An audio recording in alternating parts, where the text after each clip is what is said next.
Crimson Trace announces Link, the world's first wireless laser and white light system, combining a green laser and 300 lumen light with instinctive activation for AR-type rifles. Link, smart, simple, secure. Learn more at crimsontrace.com.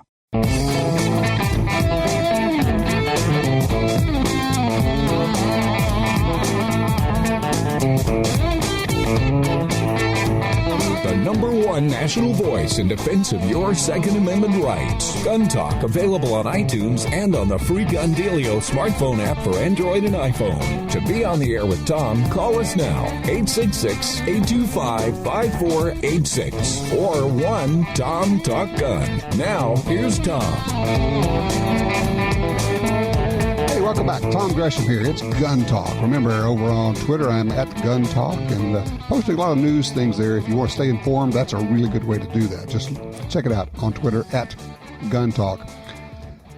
Our next guest is the author of a book that I think will have a big impact on you, should you be smart enough to get it and to read it. Before I bring him in, I want to read just a little paragraph here, just to show you what a good writer he is. Starts off, as a kid, I lived in a 1920s farmhouse in the waterfront town of Port Orchard, Washington. The big white house sat on a hill overlooking a large grass field next to a wooded piece of state land.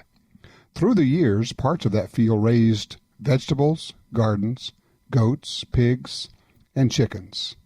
But more importantly, it raised children. Born in 1970, I grew up in an era without video games, when you could only get 4 television channels, and cartoons only aired on Saturday mornings. Our field was the neighborhood rally point, where we played hide-and-seek, tag, kickball, football, and baseball. We dug holes and climbed trees. We built forts and strong friendships.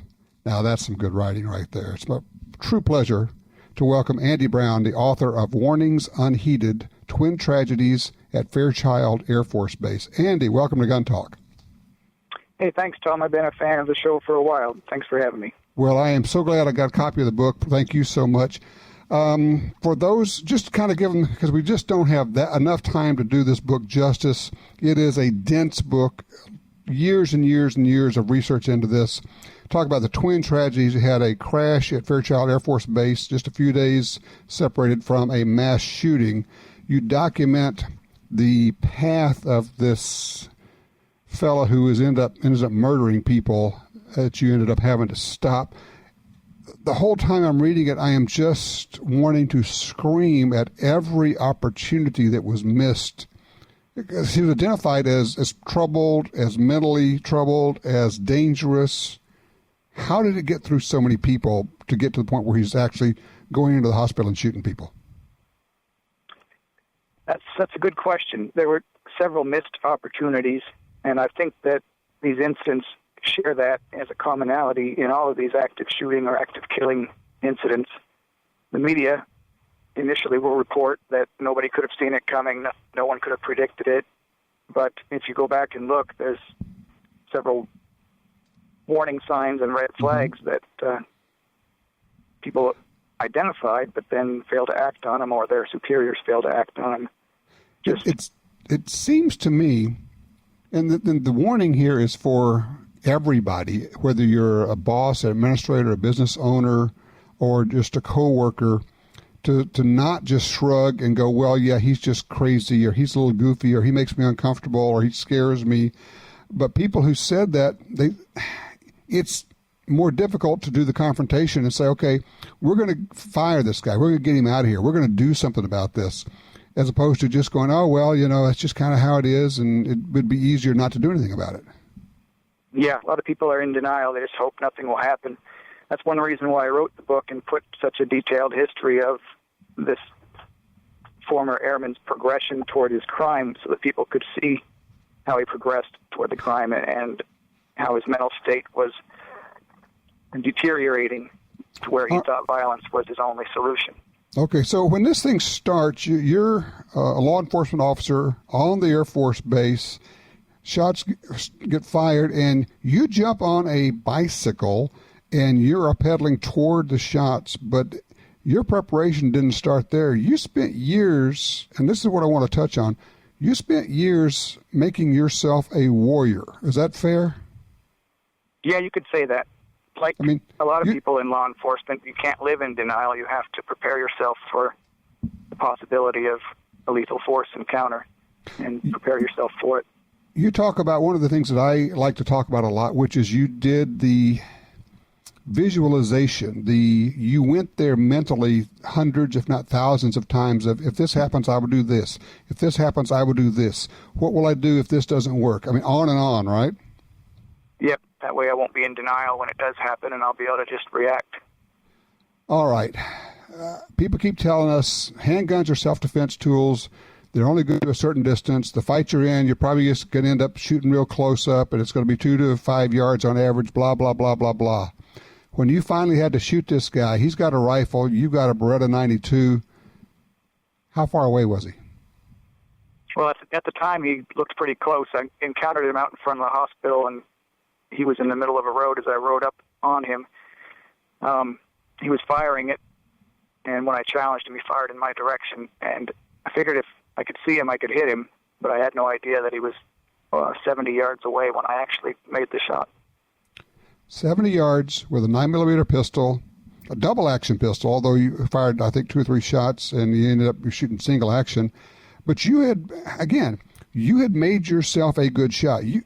You were, but would it be fair to say at that point you were confident of your ability to make the shot? I was. Like I said, if I figured if I could see him, I could hit him. And I had been practicing with my personal weapon, which was a clone of the M9, so that I could be more proficient. I practiced a lot of long-distance shots. Okay, so you practice a lot. You were physically fit. You were able to ride the bike there. You had gotten yourself mentally where you needed to be. You were a true warrior and a protector of people. Do you remember at all what you were thinking or what was going through your head as you see this guy he's shooting people and turns and starts firing at you with a rifle? I was pretty much just focused on the fundamentals of marksmanship, just the trigger press and sight alignment. Mm-hmm. Just do what you had to do. Yep, just focusing on the task, not the goal. All right. Well, I want to tell people that this book, let me give this out again. The title of the book is Warnings Unheeded. I'm going to just bypass although the aviation parts are fascinating too. I happen to be a pilot, so that really appeals to me because, once again, people ignoring a hotshot pilot who's out of control and eventually ends up crashing a B-52, for heaven's sakes. But you go into a fair amount of detail building up to this, but also the aftermath. And that's the part I think a lot of people don't talk about. It was, yes, you succeeded. Yes, you stopped the attack. You saved people's lives. To what extent was it really hard on you after that? It was difficult. The trauma of all the aftermath.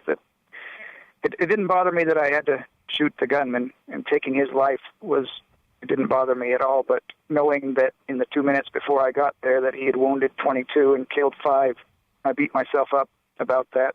That I figured it was my responsibility to save the people who were at the hospital that day, being that it was a gun-free zone and law enforcement was the only people allowed to carry the defensive tools needed to stop that individual. Mm-hmm. Mm-hmm. But I did have a lot of guilt, and I kicked myself thinking I could have got there faster. I didn't realize at the time, but I responded in less than 2 minutes and stopped him.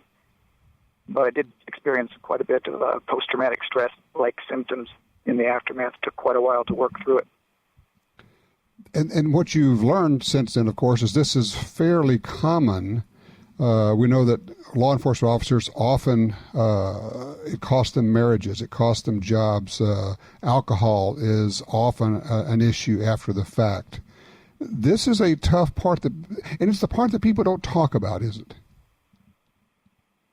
Yeah, that's one of the reasons why I wrote the book, was to share my experience with the aftermath and the trauma, to let people know that it is a normal experience. It's a normal reaction, and that you shouldn't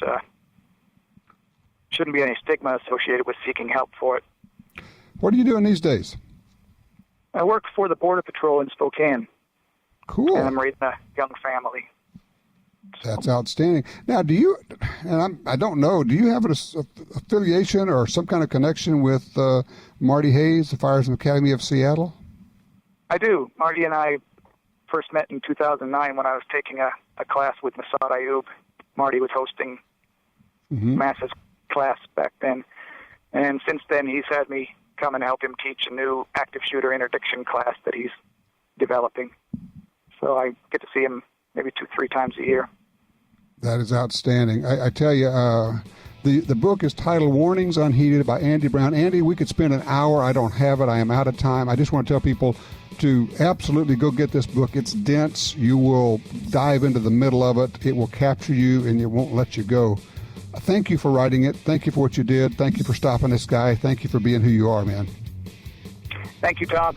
I appreciate you having me on the show. Absolutely. I look forward to meeting you and shaking your hand. Sounds good. All right, you take care. All righty, Andy Brown. Yeah, the book is Warnings Unheeded, Twin Tragedies at Fairchild Air Force Base. You don't often hear me say this. Get this book. We'll be right back.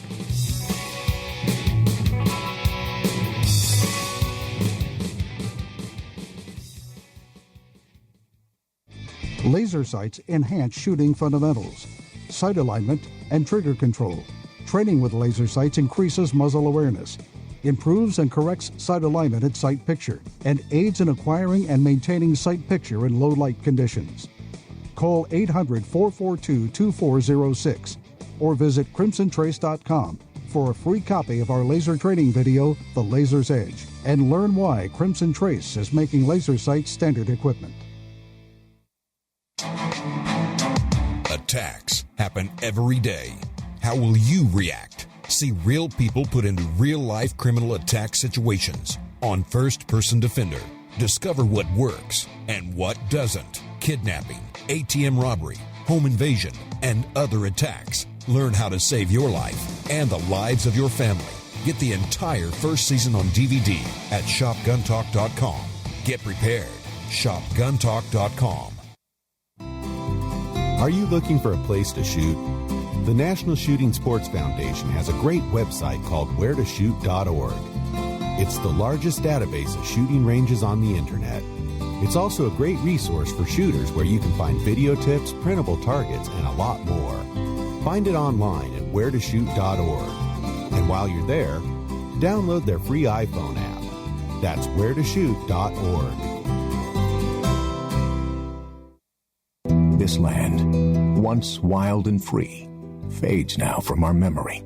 But I remember what it was like, what we were like, what we are capable of when we band together. Perhaps more than any other landscape, wetlands embody the life-giving abundance that nature has to offer. And perhaps more than any other organization, Ducks Unlimited is working to ensure that our continent's wetlands not only survive, but thrive for generations well beyond this one. These natural wonders are where waterfowl begin their cycle of life, where the deer and the antelope play, and where we, the people, gather together to see and share what makes the outdoors so great. The time is now to band together with organizations like Ducks Unlimited. The time is now to rescue our wetlands. Why do hunters and shooters love the Ruger American Rifle? With right-handed and left-handed versions, all-weather, Magnum, Compact, Predator, Ranch, and Scope package options, there's a Ruger American for everyone. Lightweight with an adjustable trigger and minute of angle accuracy, Ruger American rifles pack in the features. Is the Ruger American the best rifle on the market? See for yourself at your local retailer or at Ruger.com. That's Ruger.com.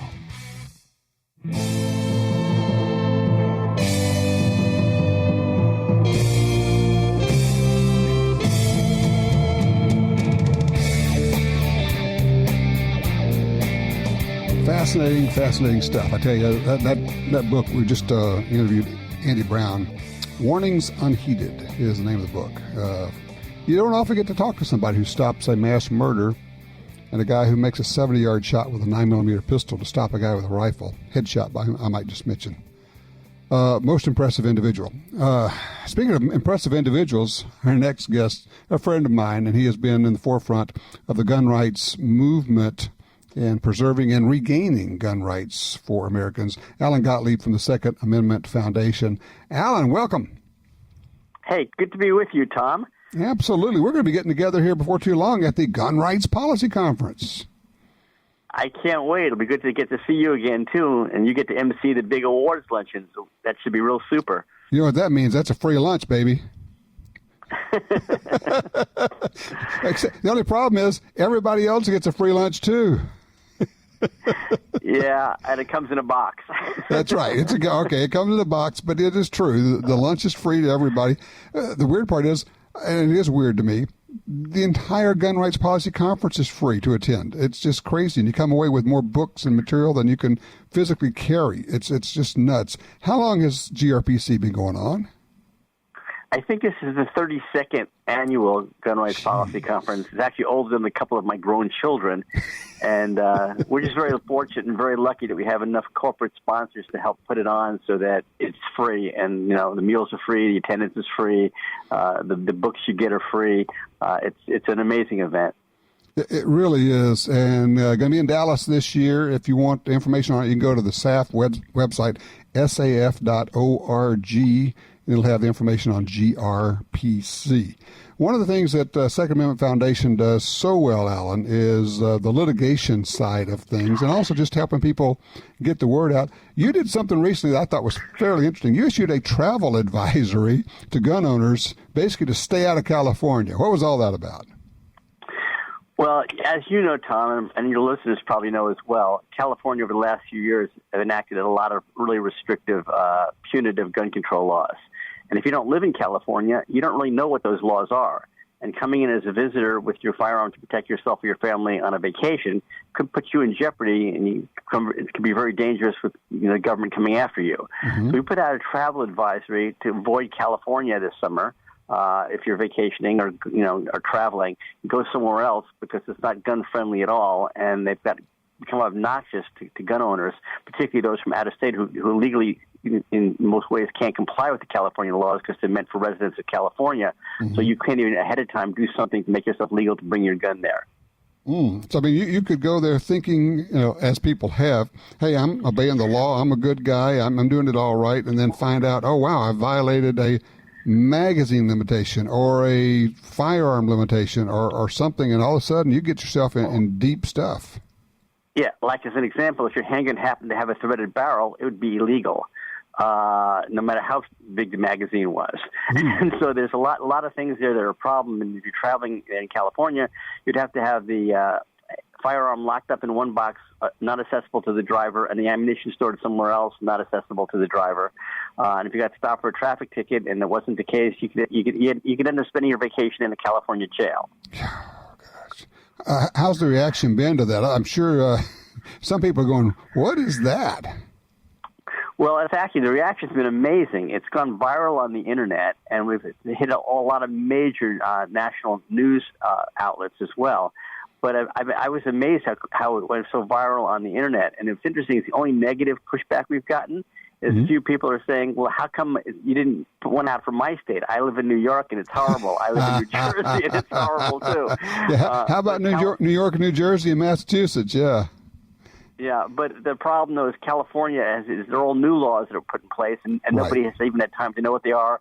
And some of the directives of how to interpret those laws haven't even been issued by the state yet. So it's a scary situation for gun owners traveling to California right now. You have a lot of different lawsuits going, and some very important ones. What's the process? How do you decide? Because I know people bring to you ideas for suits and injustice and things. How do you decide which ones to take? That's a great question. Actually, we get from the general public probably a half a dozen requests a week of potential problems that they're having, and they'd like litigation help that come in directly to us. Mm-hmm. Then on top of that, to our attorneys that we have a network of a little over a dozen key civil rights attorneys that work with us. They probably get about a dozen a week in total. So that's like 18. And then there's those ones we find on our own out there as well. So we're probably looking at per week 20 possible potential cases. Wow. And of that, of course, we probably can only afford to pick one a week at the most to be able to start to litigate. Right. So what we look first of all is, can we knock an anti-gun law off the books? Can we take something away so that it doesn't exist anymore? And the second thing we look at is sometimes that's applied challenges, where if we can get enough victories on applied challenges, we can then change the law either legislatively or it becomes a de facto that the law can't stand, because you go to another courtroom and you show the judge that as applied to all these other people, the judges have said the law is unconstitutional, so you shouldn't apply it to this person as well. And then we also take a look at a lot of these are laws, civil rights violation laws, that we hope we might be able to recoup part of our legal fees back as a judgment against the state or city that enacted those, so that we can then take that money and recycle it into the legal action program and bring more suits. So we sort of look at it that way, and then our key attorneys all review the cases ahead of time to see if it fits our agenda, if it helps further what we're working on. Do we already have a whole lot of suits in that kind of area filed, so that if we file this one, it doesn't do a whole lot to further our agenda because we already have something in progress? And that's sort of what we use to make our decision. The other thing actually that's important is the plaintiffs. We want sympathetic plaintiffs. So a lot of times somebody will come to us with a possible suit, but unfortunately, they're not really a great plaintiff because of things that happen in their background or their employer or something else. And so we have to be very careful when we pick plaintiffs. That's right, because you don't want somebody to be able to come back and say, well, he's basically a bad guy. Yeah, he's right on this one, but he's not a good guy anyway, so that kind of hurts the suit. Hey, Alan, I'm going to ask you to hold over because I know there are other things we need to talk about. One of them is kind of the landscape and how it's changed, good or bad, right now for gun rights in the courts, and what's going on with Donald Trump appointing judges out there. We'll be talking about that. We're talking with Alan Gottlieb from the Second Amendment Foundation. If you would, check it out. It's SAF, that's Sierra Alpha Foxtrot.org. And you can see, man, a lot of lawsuits. It takes a lot of money to do all that. And also the Gun Rights Policy Conference. I'm telling you, if you get a chance, if you're anywhere near Dallas, you need to make the drive or fly in. It's going to be right by the airport. Go to saf.org. See the information on Gun Rights Policy Conference. All right, I'm Tom Gresham. We'll be back with more information about what's going on in the courts on gun rights cases.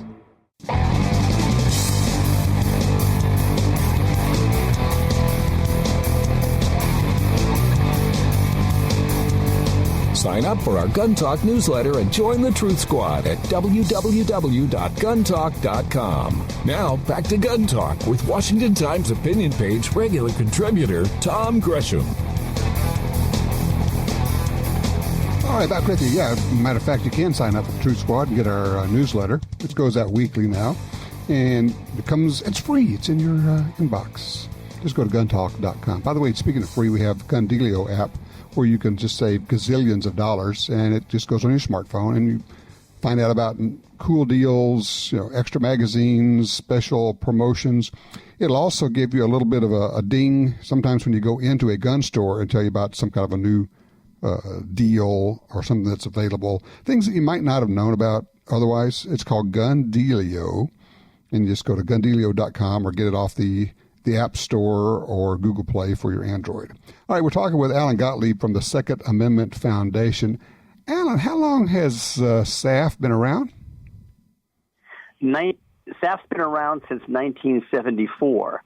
So, we've got a pretty long track record at this point, and approximately, I like to point out that a little over 80% of the case law supporting Second Amendment rights has been made by Second Amendment Foundation lawsuits and/or our attorneys.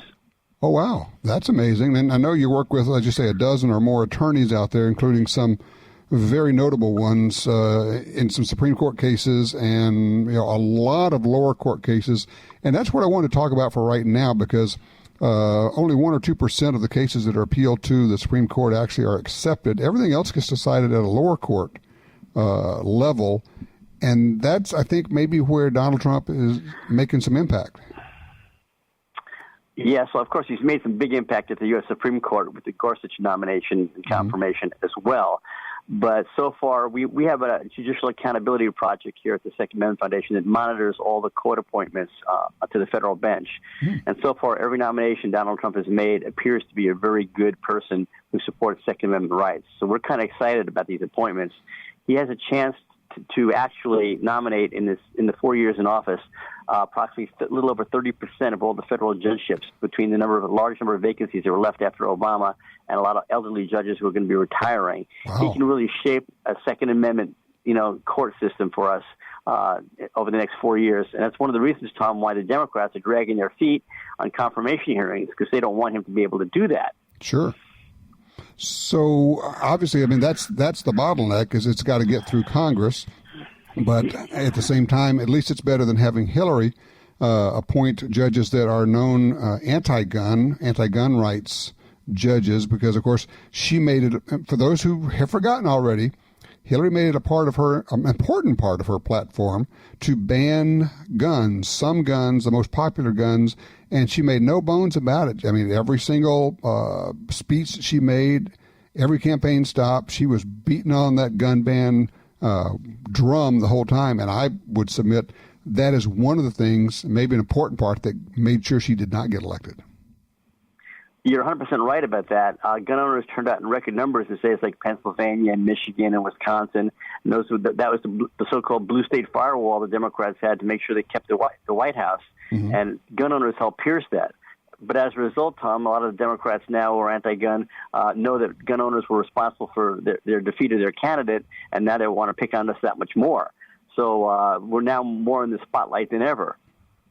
No doubt. And obviously it requires us to do a lot of work in the courts, but also we're going to have midterm elections coming up, and that's going to be, and we'll blink twice and it'll be here. Exactly. And those midterm elections are very important, because if the Republicans were to lose control of the Senate, where they only have a couple vote seat majority, that would mean that for these confirmations for these judges that Donald Trump is nominating, they could all be in jeopardy and not make it to the federal bench. And that would be bad for the Second Amendment rights for all of us. Well, you just had a local case there that shows that elections have consequences on this tax ruling, where you have the court rule that is unbelievable. The court rule that basically Seattle can break the law on preemption. On state preemption, and put a tax in. They're saying it's a tax, not a regulation, when in fact everybody knows it's a regulation. And there's legislative history. The city council said that they put it in for the sole purpose of driving up the cost of gun sales and ammunition and pushing gun dealers out of the city of Seattle.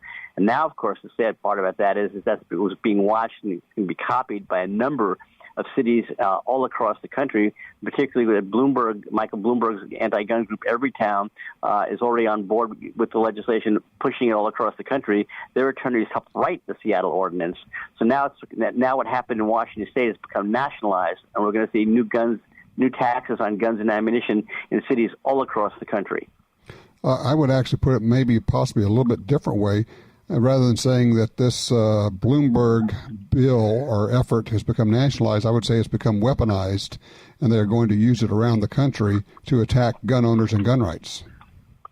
Most definitely. And if you live even in places like you live in Texas, it sounds great. But if you're in the city of Austin, as an example, which has a liberal city council and a liberal mayor, you could be in trouble. Places like Colorado that are pretty pro-gun, but if you live in Denver, you could be in big trouble.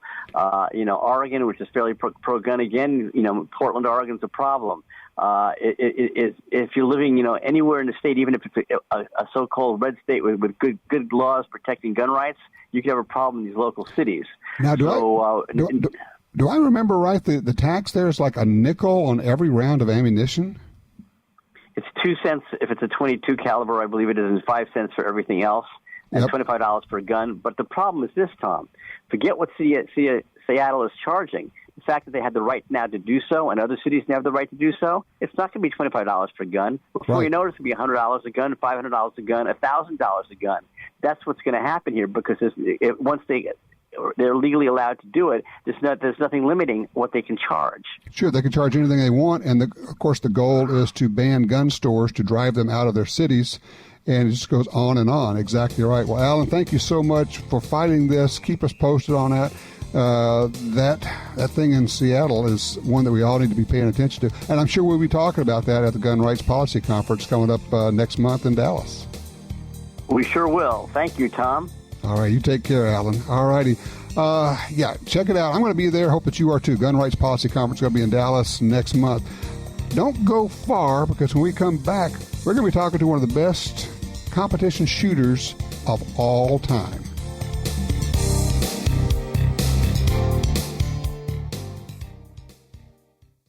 You use Slip 2000's full line of gun lubricants, including EWL and EWL 30, because you know your guns deserve the best available. It's time to add Slip 2000's Carbon Killer Gun Cleaner.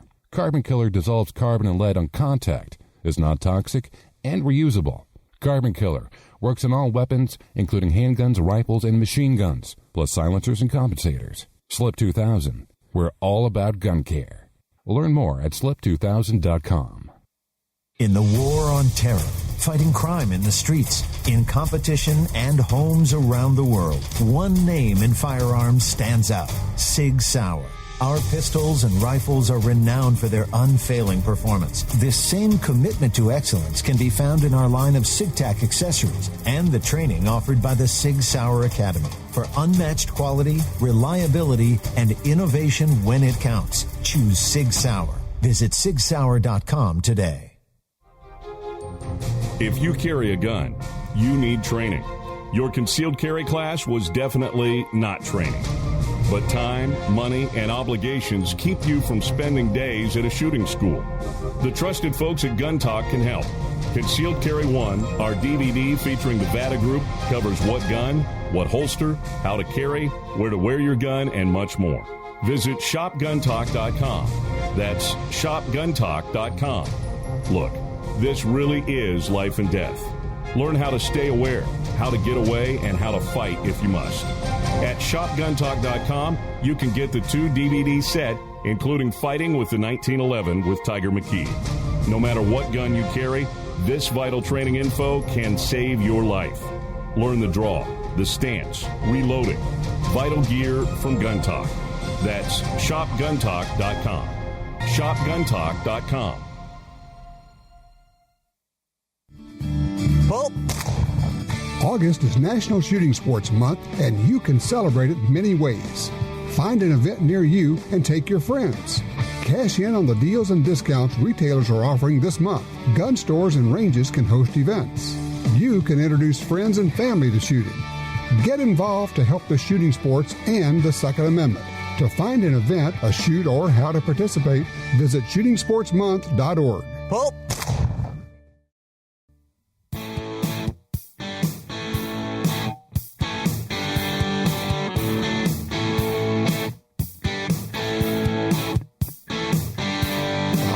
Back with you here, Tom Gresham. It's Gun Talk. It's always a pleasure to talk with my buddies, and Rob Latham is certainly a good friend, but also one of the finest competition shooters of all time. Hey, Rob, did we get you off the range? Yeah, I actually got back about 10 minutes ago. It's a little warm in Arizona, so I shoot nice and early. So ooh, no kidding, yeah. Get out there before it becomes unbearable. Yeah, well, I think it's unbearable all the time if you like the cool, but hot is hot, and that's what it is. It's what it is. You got to train, you got to shoot, you just got to get up early to go do it, right? Right, exactly. That's okay. As I get older and older, I hate late nights. I like early mornings. Okay, well, so what are you training for now? Where are you going next? The IPSC World Championships are the week after next, I think. I think we leave next week in France. Mm-hmm. So we'll be going in there for what has got to be, my first world shoot was in 83, so I don't know how many it is because it's every 3 years, but it's been a bunch of them. Let's put it that way. So you're going to be in France shooting, huh? Yeah, which is just almost kind of, wait, France and shooting, that happens? Yeah, I know. No problems taking your guns in? No, actually, it's pretty easy. Everything got pretty much easily arranged through USPSA and through the IPSC. And really, the process, if you follow the rules, it's not a big deal. Now, you can't just go to France and take guns. You have to be going for an event. Right. But, we have all the right paperwork, so it's really no big deal. And there'll be somebody that meets us there. And so you can't really wear your guns on the plane, is what you're saying. Well, no, not that I wouldn't want to, but but no. I don't think they're going to go that far and let us go that far, but no, but we'll have them there. So we've got to keep the guns locked and separate. Yeah, it will be. I'm looking forward to it. It only happens every 3 years, so okay. Well, like our Olympics. How old were you when you started shooting competition? Well, the first organized competition I shot would have been in '78. So I would have been, I was born 17, so I'd have been 17 years old. But, I mean, that's an organized actual match because in reality, we've been doing that since I was 10 years old with just the family. Sure. So basically call it 40 years anyway, every bit of 40 years. Yeah, every bit of 40 years. You bet. Okay, and you've been winning championships pretty much from the beginning, and every once in a while you still scratch out one, partner. Yeah, you know, amazingly enough, every now and then they let the old dog have another bite at the bite of the steak, and I snuck one out again this year, and we'll see what happens on this thing. The world shoots are always very, very difficult, so that plays into my hand for being maybe a little more consistent, a little more accurate. So let's hope that works out. What is it about shooting that allows? I mean, there are almost no other sports that you can be competitive at for 40 years. I don't think there are any. I mean, maybe. I can't think of one. I can't think of one. I'm trying to come up with a good excuse to support something. Jim says chess. Chess is not an athletic activity, Jim. Well, see, that's the same thing. Well, tell Jim also at my level we got to deem what is actually considered athletic movement. You know, because while I'm moving through the course of fire, when you watch the kids go through, you would go like, "Oh, that's not athleticism," but those kids are sure fast. but you still got to be able to shoot and shoot fast. That's true. The shooting's still more important than anything else, and that's how it should be. Yeah, exactly. But, I mean, seriously, the oldest person to win a gold medal in the Olympics was in shooting. I think the guy was like 80 or something. It's crazy. I mean, you can shoot as long as you can stand up and shoot. Yeah.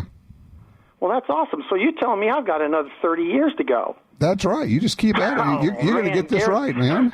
Guaranteed by Tom right here on Guntucky. Y'all heard it here. That's right. Kippy is going to slap me when she sees me next time. She said, Tom, we're not going to do this forever. That's right. There is an end to this somewhere, right? There has to be an end to this somewhere. Yeah. Well, I do love to shoot, so I hope it never ends. But you know. All right. Let me talk for a second about this. Is an interesting deal.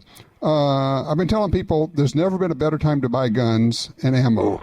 What do you think? No, right now is due to all the political climate and the expectations of the election and everything else, people stocked up on things, and right now is it is a buyer's market. There's no other way to put it. You could get deals from practically any manufacturer's product. Ammo that we were, waiting in line to get 3-4 years ago. You can buy 9mm ammo for a couple $100 1,000 now. It's just cheap. It's crazy. I just clicked on I just went to the Springfield Army website. You got this deal. Get any new Springfield 940 or 45. You get 4 magazines, a double mag pouch, a right-hand holster. That's crazy. Right. Well, we got lots of stuff to sell. Well, that's it. You know what? And the issue is, I've been telling everybody, this is temporary, friends and neighbors. I mean, this deal just got extended to the end of August, so just a few more days left. But, by mid to late fall, this thing is probably over. Yeah, we're going to all look back and say, I wish I would have bought one of those then. That's going to be one of those moments. And, summer's always a little bit slower for our product lines from the standpoint that as it moves in towards prep for hunting. Sure. Some products always sell. The tactical stuff and the competition stuff, that's just all the time. But this is the time to purchase if you want a bunch of free stuff, because we run promos during the summer. And you're right, it can't last. We can't give you 4 magazines for nothing. We can't do that forever. 4 years ago, you couldn't find an extra magazine. Yeah, actually, and some of those mags, I think maybe it's not an EMP, but I think XDM 9mm mag, I think those mags are $40 a piece or something. Yeah, it really is nuts. So it's just crazy. Yeah. So, hey, Rob, hold on a second. I got to take a quick break here. We're talking with Rob Latham, obviously one of the finest handgun shooters of all time. What might surprise you to find out, he also shoots a rifle really, really well. Go to Camp Perry. And if you really want to lose some money, just say, well, he's a shotgun rifle guy, but I could beat him at shotgun. I mean, he's a handgun and a rifle guy. I'll beat him at shotguns. you might want to leave your wallet in the truck when that happens, because Rob will probably take you there too. Hey, don't go far. We'll be right back.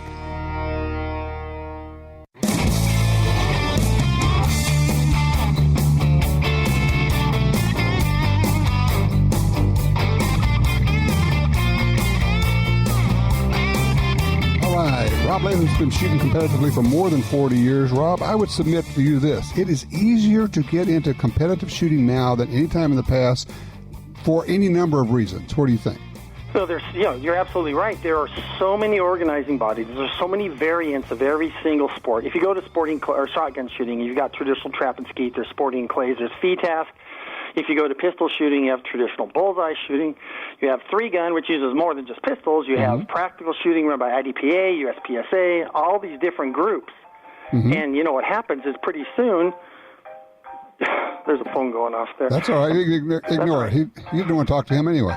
No, I don't. I just want it to stop making noise. So this is the time to get into shooting sports. And it doesn't even matter what gun you've got. You know, I guess I'm supposed to sit here and tell everybody to buy a Springfield Armory, but I'll be honest with you. It doesn't matter what you get. You've got a gun now, and if you have ammo and stuff to shoot in it, you can get into small bore shooting, rifle silhouette, high power rifle. I mean, in my games, I currently shoot, let's see if I get this right, I'm currently shooting a ton of IDPA, a ton of USPSA. I'm getting ready for the IPSC World Shoot. I just finished the NRA Bianchi Cup, which is action shooting. And what am I skipping? There's probably something. Well, you're shooting that crazy rifle thing now and then. Right. I shoot everything. Matter of fact, I was shooting today. I was shooting a pistol caliber carbine, testing it out, getting it ready, because that's becoming super popular. Right. And sighted in a new Saint 223 from Springfield. Nice. So, now, that 9mm PCC, that's not a Springfield gun. So before we get a call coming in, I was just going to say, did you just leak something, man? What was that? No. I wish we had one going, but it's not. I don't know of any plans to do it as of right now. It's a SIG MPX, which I really like. But which is really, really nice. Yes, it is. Really nice. It's kind of like the Cadillac of those PCCs. But man, that whole division of guns has become so popular because one, you can shoot them in all the pistol ranges. All right, a guy that may not be, I'm not trying to down talk, but somebody may not be the best pistol shot. I guarantee you, there isn't a target we put on the range you can't hit with a pistol caliber carbine. And the ammo's cheap. It's cheap. You can shoot for a couple $100, $1,000 in factory ammo. Yeah, and it's the right time. It is. There's never been a time that's better to be a member of an organization, to support the Second Amendment, support shooting, and it's just so easy to get in. You go to a local club, and I guarantee you'll have problems getting people to say, no, I got it. I don't need your help. It occurs to me, a lot of people bought a lot of ammo and they were hoarding it. What they need to do is shoot it all up right now and then go buy fresh ammo, because ammo is so darn cheap right now. Yeah, but why not just buy a whole bunch more and hoard it too? I'm for that too. I think we should just buy all the ammo and never shoot anything, Rob. No, I want to shoot it all the time, so they need to keep making it. So, if I'm going to shoot 30 or 40,000 rounds a year, they got to keep making it. But I don't want my stock to go down, so that I don't have a good solid buffer zone of a certain level. Right. When you get below like 5 digits in your ammo, you start to get antsy, don't you? Ooh, that's a problem. Yeah, because when we get down into that level, that means something's probably run out. Well, I know what's happened. If you get down to that level, Kippy has gotten into your ammo. She does all the time. So we just have an agreement that she has to just tell me when she takes it, because that's fine. I don't care if ammo goes away. I care when I go in there to grab a case. And it's not there. And it's not there. Then it's a real problem. Then we have that, hey, Kip, I'm going to the Nationals tomorrow, and I just noticed we're out of bullets, baby. Yeah, I got nothing to shoot. Oh, yeah, well, that's okay. Walmart's down the road there. Help yourself. Yeah. That's not going to work. Yeah, I wish it was that simple. No, that stuff one of the things about being a spoiled shooter is I get all that fancy stuff. Yep. So, hey, Rob, I'm going to see you, I'm sure, somewhere down the road here pretty quickly. I think we're going to be doing a little video. Thank you so much for spending some time with me. No, thanks for having me on, Tom. Always a pleasure. Rob Latham, Springfield Armory. By the way, check it out. He was talking about those new guns, springfield-armory.com. Buy ammo. That's what it's all about. Take somebody shooting. Have some fun.